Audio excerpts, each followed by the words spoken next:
if you want to start a business, or if you are starting a business, if you have a startup now, don't give up right away, or don't create 5 startups at the same time, or don't have 5 projects, because I hear a lot of people, oh, you have this idea for that idea, that idea, that idea.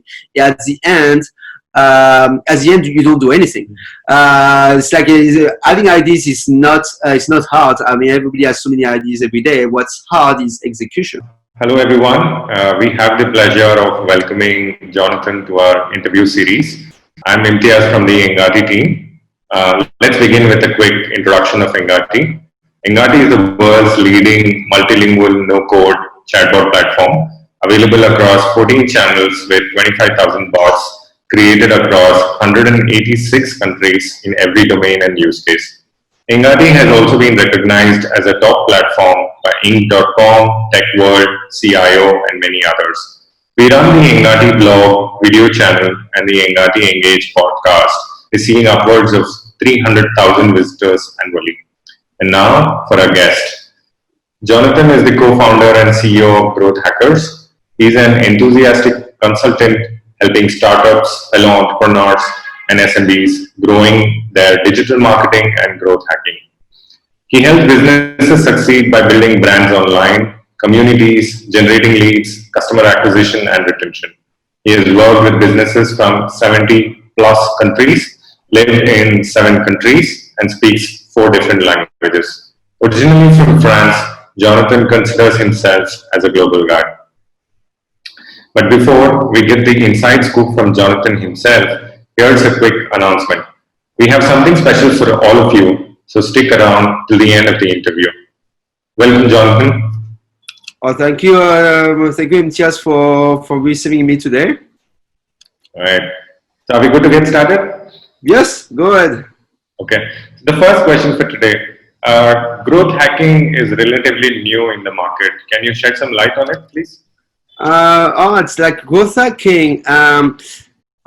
There's so many definitions of growth hacking. So I think everybody's got their own. So I'm going to tell you my own definition. But what I know about growth hacking is it's got created, I think, around 10 years ago by Sean Ellis, who was, I think, the CEO of Dropbox. I might make a mistake there.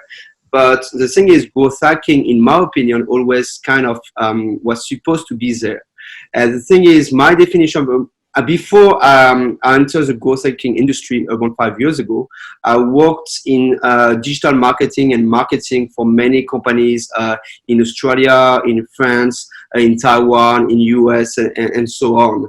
And the thing is, when I was working in marketing, I always found that I was trying to market the product or the service. And if I would get feedback from customers or from prospects or from leads, they would tell me, oh, your solution is good, but I would like to have it like a tweak to my own business or improved or something, or to have something a bit different. So I will talk to what I will do is I will go to the product department and I will tell them, oh, I think we should change a bit the product to make it more user-centric.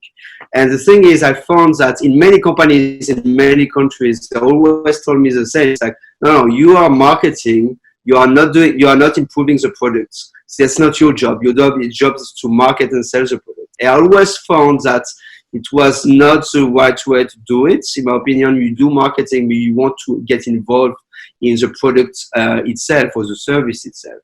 And I always found there was like something missing between marketing and product, and that marketing for me is to try to market a product, but also to gather feedback, to get data in order to improve the product, to make it more user-centric, and in a way to grow the product. And what growth hacking is for me, it makes a link between marketing and product development. What I do is you work in marketing, but the thing is, thanks to the data you get, or thanks to the feedback you get, you're going to improve your product. And growth hacking is not only growing the acquisition or the retention, is also growing the product itself. And that's my definition of growth hacking. Some people will tell you, oh, growth hacking is just a buzzword for marketing. In my opinion, those people never did growth hacking or never did marketing. But in my opinion, growth hacking is really, you don't just want to work on your marketing, you want also to work on the product itself. Sure. So I guess just to summarize, you said that marketing with a cause, right? So Exactly. Yeah. That's a good definition. I like it. okay. All right. Okay. So moving on to the next question. So this is about automation for lead generation. So do you believe in the accelerated process of pinpointing leads using social technologies? And how do you think it will play out in the future? And do you think it will become de facto? So first, automation is very important, but I think many companies don't do it, or marketers don't do it the right way, because people often, I work with marketers or entrepreneurs, as they want to automate everything. And I think that's a mistake. I think at first you want to see what's working before automating something.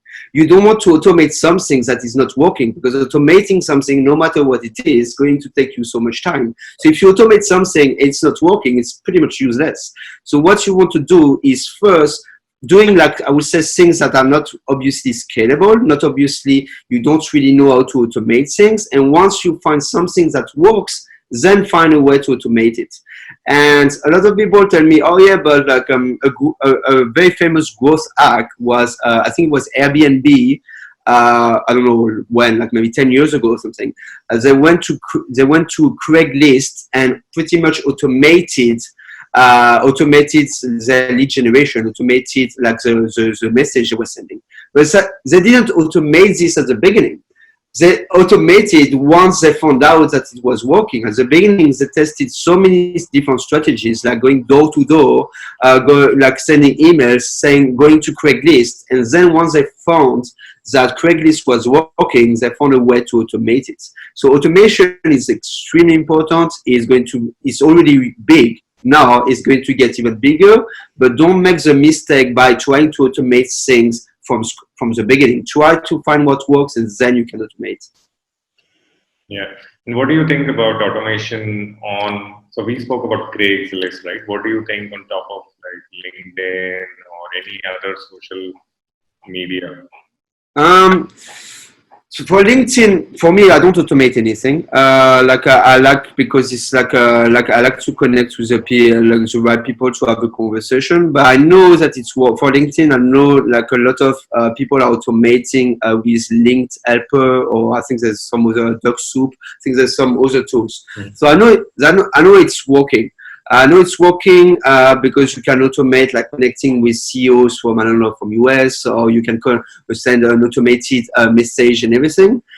But it works. It can work, but for social, in my opinion, you still want to interact with people. So automation can work, I will say, a little bit, but you don't want to automate everything. Because at the end of the day, when you connect with someone on LinkedIn and you send an automated message, that person might answer you and say, I want to have a call with you. I want to have have a chat with you. So you can't automate this. So at the end of the day, you can automate some things, but you don't want to automate everything. So automating can work, but you have to do it again. You don't want to automate LinkedIn, as an example, or those channels right away. Same as what I said before. At the beginning, you want to see what kind of message works, and then once you found that this email or this message on LinkedIn works, then you can automate it. But you also want, when you automate things on LinkedIn, for example, you still want to personalize your messages. You don't want to send the exact same message to everyone. And when I say personalize it, I mean, I don't want, hi John. This is not really personalization. I mean, that's so easy. What I want is, hi John, I saw that you work at Ghost Hackers and you do lead generation. Can we connect? So those can be automated. Like you can put automatically the company name, you can put automatically what I do and everything, but you still want to personalize your message. You never want to feel like you are talking to a robot. Maybe in the future people will like it, but I don't think we are here, we are there yet. So I think you can automate social media such as LinkedIn, but try to personalize it, and don't, I would say, semi-automate it, not full automation. You still want to connect with people. You still want to engage with people. We are not in the age of AI. We are not there yet. Where nobody wants to talk to a robot yet. Maybe in 50 years, but not yet. Okay. I think one related question. Last week, Engati had a webinar series, and as part of the series, we had the topic was customer experience, and we had some of the dignitaries like Shep Hyken and Colin Shaw and all of those on. So one of the interesting topics that came up was after COVID, right? Prior to COVID, email was considered to be the corporate channel, corporate communication channel, right? And social was considered to be a personal space, right? But after COVID, with work from home and all of that, social is also becoming part of our corporate space, right? And do you think that has any impact on how people would do marketing or growth hacking around it? COVID was, it's hard to predict anything, because with COVID, in my opinion, is going to change like everything in business, for growth hacking, for digital marketing. And as you mentioned, working from home is going to be, I work from home. I'm in my living room now. I work from home 3 days a week, and I work from coffee shop 2 days a week, but I do it for 5 years. So I think I was right to do that before. But working from home is going to become huge. I've heard like Facebook and Twitter, for example, they want half of their staff or even more to work from home most of the time from now on. And so that's going to be that's going to make a huge difference. And you talk about social media. When you work from home, when I work from home, I try to remove any kind of disturbance. I try to remove YouTube, Facebook, and everything, because then you don't do anything. But you still, I'm still on social media, on LinkedIn, on Facebook, and everything. I try to not be all day, because then I would spend the whole day there. But you are much more on social media because you're working from home. You don't have your boss behind you looking at what you do. But the thing is, when you work from home, you don't have working hours pretty much, because it's not a 9 to 5 job. People like many friends from many years are, oh yeah, you've got your dream job, you work from home. And I was like, yeah, but when you work from home, you don't do 40 hours a week, you do 60, 70. Right. Because actually the time your laptop is on, you're kind of working. You might not be you might not be working all the times, but you might check your emails, you might check a message on LinkedIn or like a tweet or anything. So the thing is, you work much more. True, definitely. I have experienced that in the last. Yeah, a little tips, like before, like I was like turning on my laptop when I wake up and turning off my laptop when I was going to sleep. Now I try to at some point in the day I'm like deciding, okay, sometimes it could be early, it could be 5, 6 p.m. sometimes it could be 10 p.m. But at one point in the day I'm like, okay, I don't check my emails anymore, because you will receive emails at 2 a.m. at 3 a.m. and then you just never end, you never go to sleep. So at some point in the day you have to tell yourself, okay, that's it for the day. Cool. All right. So just changing that topic a little bit, the next question is, what would your advice be? So let's say as a startup, what are some of the quick win strategies that businesses can follow in B2B space to grow clients? So in the B2B space, but we talked about it. LinkedIn is huge. LinkedIn is where, if you work in B2B, LinkedIn is where you want to connect with people. So what's important is you don't want to connect with everyone. What you want is it's really important. I'm going to say basic things, but it's things that a lot of entrepreneurs forget, because I work with entrepreneurs. I always ask the same questions. Who is your target audience? Who are your competitors? And sometimes I have, my target audience is everyone. I don't have any competitors, which is a huge mistake. You have competitors, and you better have some, and you have a target audience.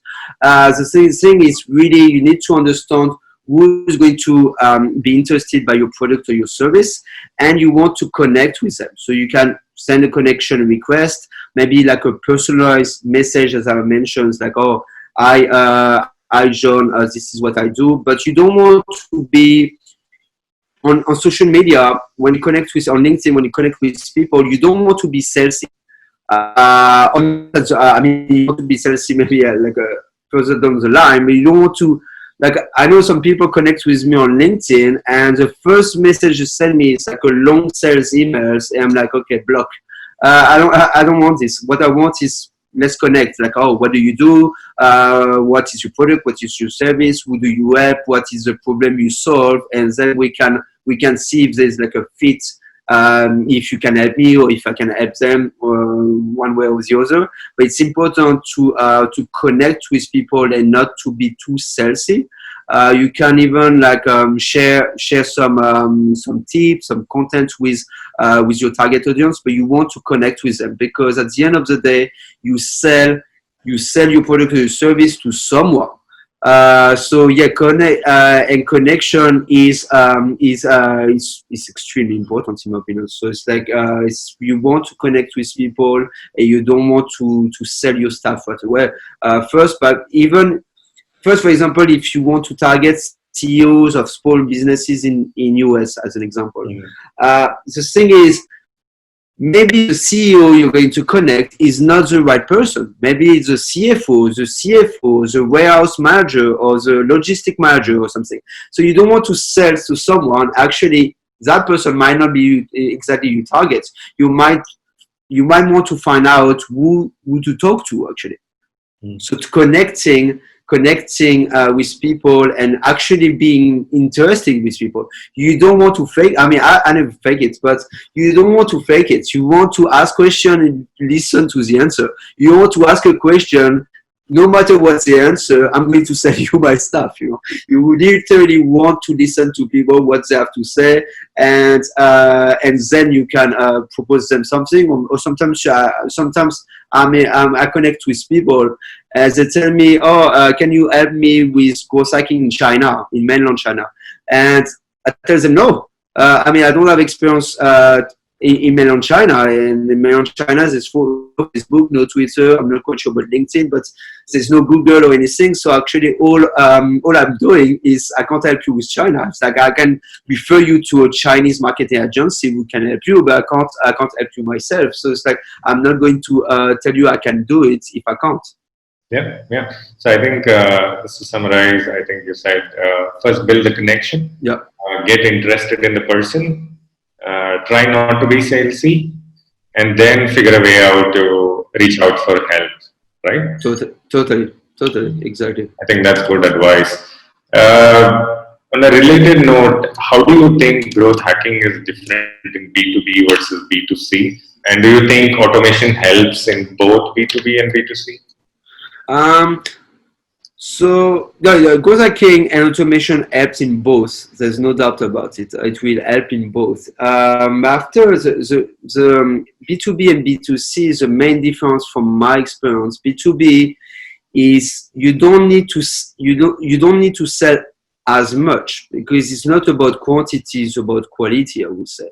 I mean, if I sign, for example, if I sign a business, this is usually huge business. This is a huge customer. So I can have one or two new business to sign with me a month, and I will be fine. Where B2C, whether it's to download an app or it's to sell like a shampoo, it doesn't matter what it is.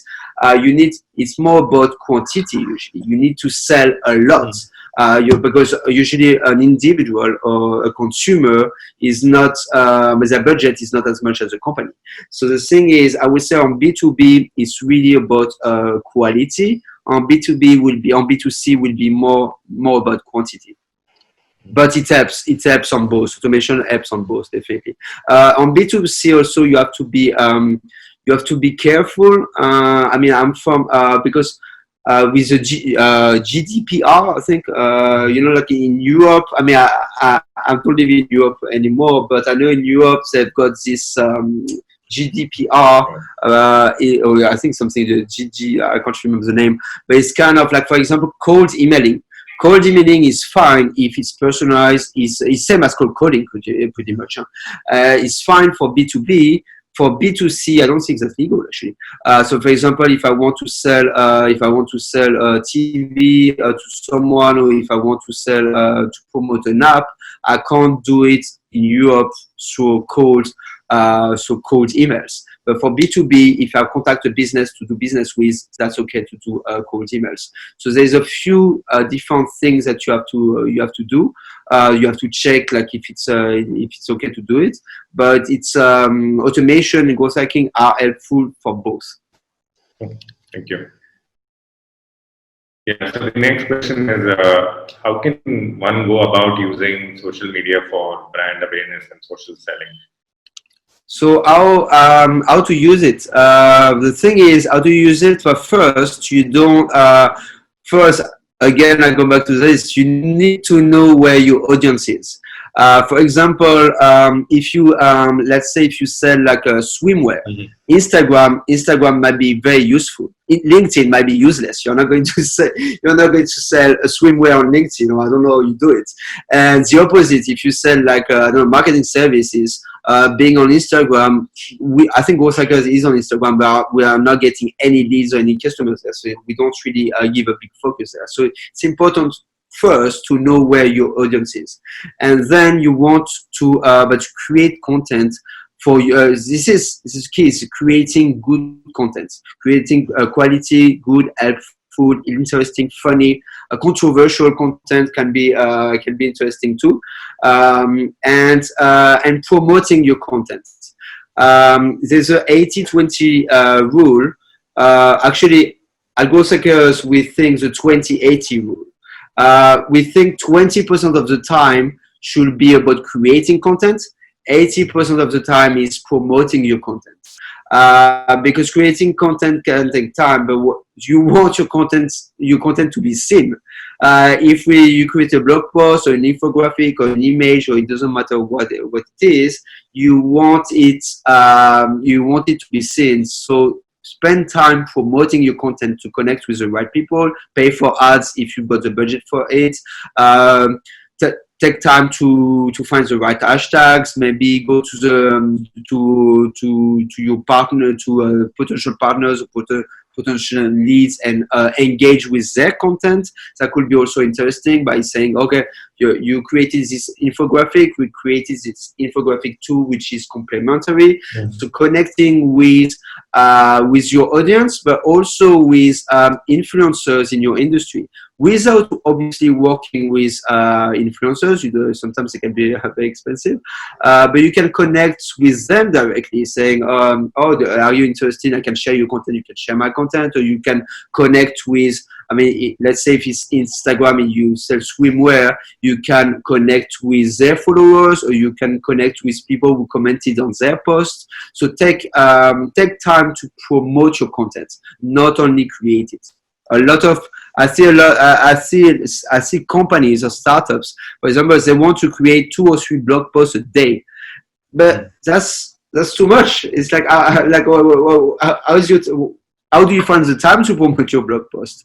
It's like have 1 blog post a week and spend the rest of the time promoting it on social media, on forums, on by emails, or any other places you can think of. So yeah, take your time promoting what you create.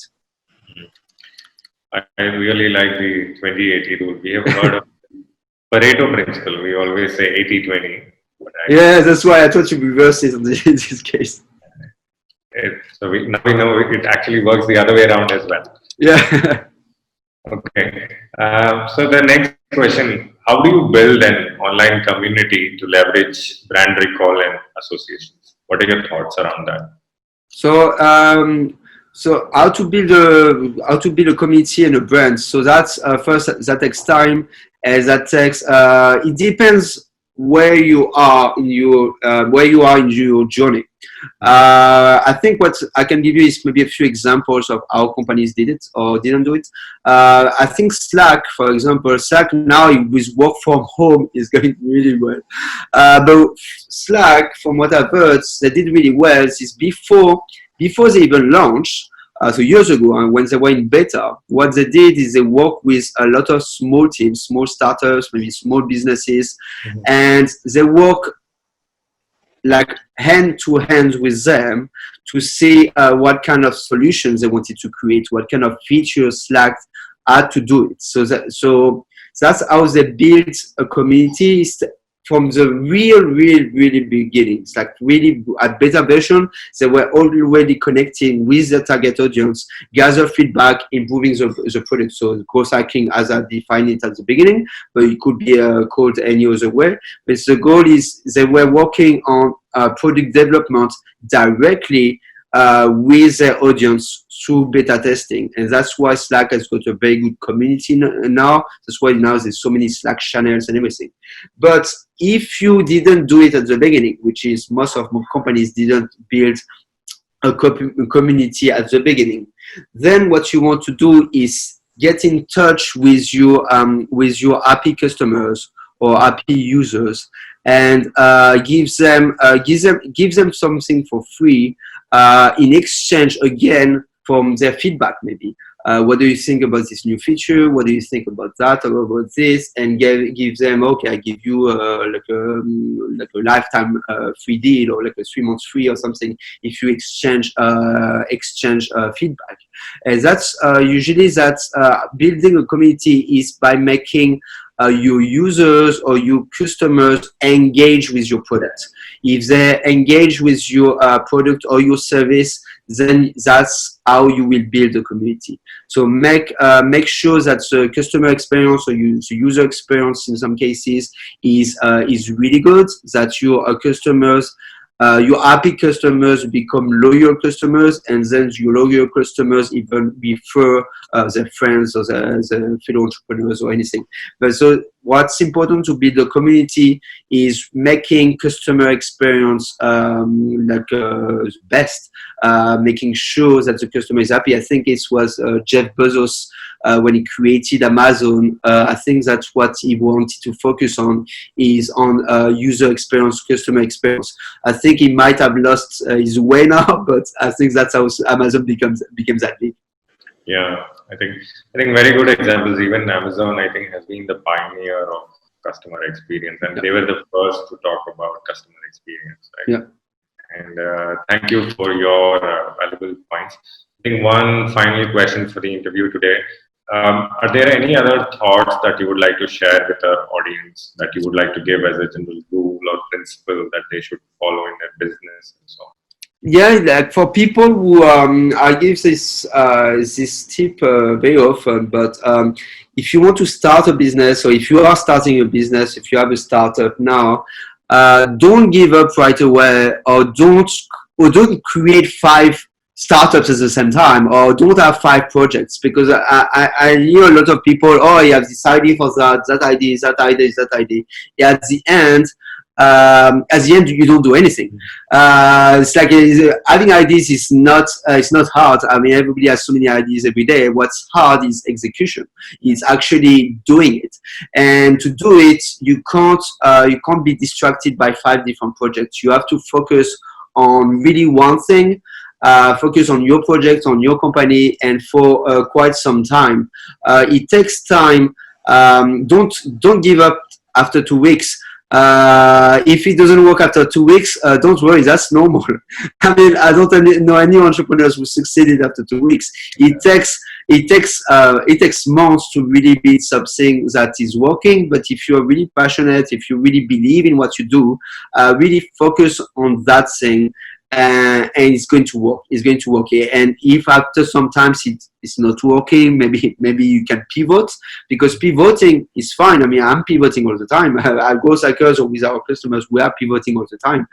So that's why you might have an idea at first, you work on it, but when you gather feedback or when you get people's opinion, then you're like, oh, my idea was pretty good, but actually I should go in another direction. And you should be always open-minded, and that's why you always have to listen to what people say and to kind of always pivot. So don't completely change. Focus on what you do, but stay open to other ideas to kind of like change direction a little bit. But yeah, focus on one thing. Don't focus on 5 different projects because that's not going to work. All right. All right. Thank you so much, Jonathan, for giving us your time. I think Thank you very much. Thank you very much for it was it's very fun. yeah, I think your insights were very valuable, and I know our audience is really going to enjoy this interview, and they can see you smiling all the time. Okay, awesome. Thank you. So again, for the audience, I think so. If you have stuck around for this long, we're excited to announce that our ebook, "The Evolution of Customer Experience," is out and available to download. Check the link in the description below for more details. We'll be back with a new episode with a brand new expert soon. So stay tuned, and we'll see you around for the next one.